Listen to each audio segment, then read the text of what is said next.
Okay, Planar Wars 10. This should be a high number. If you're not a subscriber to my channel, could you go ahead and hit the subscribe button? I'd appreciate that. After the video's done, if you actually like it, give it a thumbs up because that would help with the algorithm. If you are a subscriber, I'm talking to people subscribed.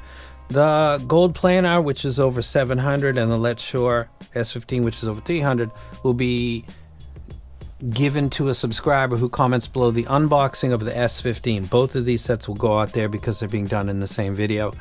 Please be patient with shipping. My own Patreon, who won, I think, in November, he's getting tracking as I speak right now. Yeah, like right now, it's being sent to him. So some people get stuff sent out quicker, some people don't. It depends on the health of the family, life. You guys know how it is, but everybody gets their stuff. So thank you for your understanding. So these two sets will go to a subscriber. So if you're not already subscribed, please subscribe. How many times can I say subscribe? I'll say it one more time, subscribe. Thank you. Now, let's take a look at these sets. Let's go right to the graph. I'm going to do this short version so that you can click out by probably 5-minute timestamp, and then I'll talk a little bit more for people that want to hang around. These three sets are the MP145, the Letshuoer S15, and then that sample 1205 is a measurement of the GL30 by Goldplanar. You can see that in the sub bass and mid bass, they're not really very different. They're all actually kind of pretty good, actually. The mids are not radically different until we start to get to the upper mids, and then they drastically change. The S15 and the MP145 are relatively slightly lower PINA, the S15 being more so. The Goldplanar has a large crevasse. For a library like mine, let's take a look at the music. We're looking at The Game, Peter Frampton, Fleetwood Mac, Fiji, Fat Joe, Def Leppard, Creedence Clearwater Revival, Boston, Bruce Springsteen, Bon Jovi, Bob Marley, Black Sabbath, Big Crit, Big Boy, Vivaldi, All Saints, Alice in Chains, AC/DC, like that, rock and roll dominant, lots of hip hop and a little bit of classical. That's what we're doing. With a library like mine, this type of tuning is most going to impact vocals and guitars. Vocals clearly. This is essentially extremely dampening the upper mid regions, which means that you're suppressing the harmonics. A lot of the vocal harmonics, the meat of them exist right there. So you're going to have a relatively dead, boxy sounding vocal replay when you push that down after a elevation right where the ear gain is. You're giving it that first little bit of energy where it comes from the fundamentals to the beginning of the harmonics, the second, third order. When we just start to get there, you're starting to decrease the amplitude. That makes it sound like the singer is back in the mix, like literally back in the mix, and it also sounds kind of boxy, deadish. It's really not an appealing type of tuning. So for vocals, could you do something with this? It's $700. It's from a company that makes some good stuff. They got some proprietary technology. They were part of the original team that made the air motion transfer, the AMT type drivers. Could you do something with some magic, like Michael Bruce grab this and do something? I suppose so, but it seems pretty far away from being wreckable, so I wouldn't wreck it. So I'm gonna go ahead and take that out for right now because I think we've seen enough of that, and then look at the S15 and MP145 and note that they're not really that different. To my ear, they do sound different though, and this is where we go ahead and take a look at a spider graph. Let's start with the mids. I think the S15 has the best mids. They don't look very different in the graph. There's something going on with the S15, and I really don't know if it's got anything to do with the PRV / passive radiator, so I won't speak to that, but it does have a very nice musical, engaging playback that I find to be quite appealing, and it seems to be really coming from the mids in the same way that I find Goldplanar's other set, the AMT set, unironically, extremely engaging and enjoyable.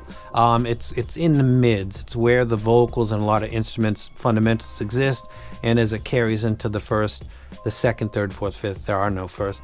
Harmonics, overtones, it just seems like a smooth transfer. It seems very natural, so I like the mids of the S15.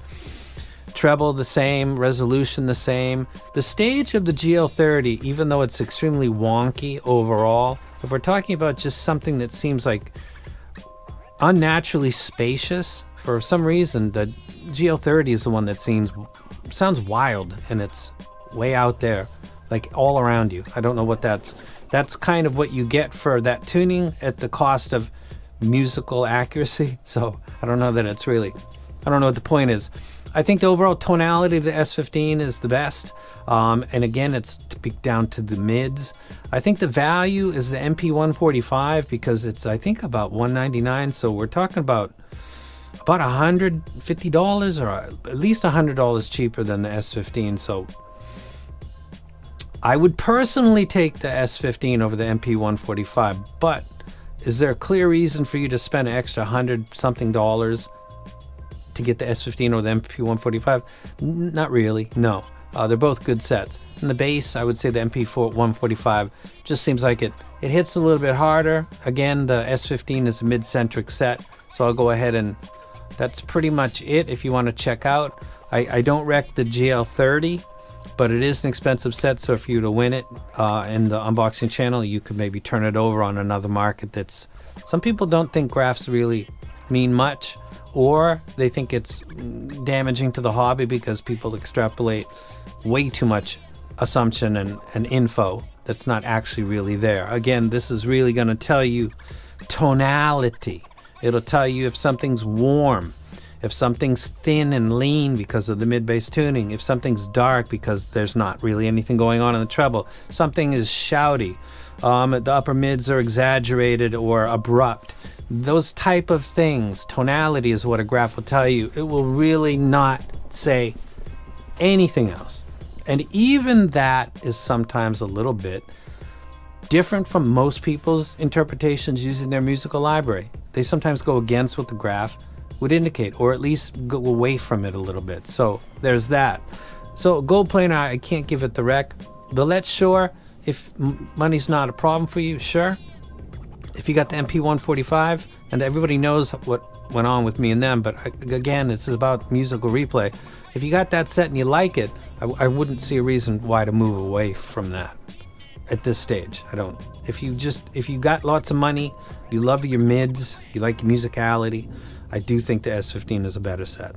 So I guess I'll leave it there, and I won't talk about specific musical parts because the S15 is really a lot like the MP145. It's just got more improved mids. The musicality and the emotion in vocals seem to be very, very, very good on the S15. And that's about what my scroll through my library would tell you. So I'll go ahead and cut this up and get it ready to put up on the screen. Again, if you're not a subscriber, please subscribe below. Comment below to qualify, and then in the unboxing video, which is on my unboxing channel, and you're subscribed there also, your comment there will get you, and I will announce it there. All announcements for winners go in the unboxing channel now. I don't do that on this channel anymore. So thank you very much. You guys have a great Monday, and I'll see you on Wednesday.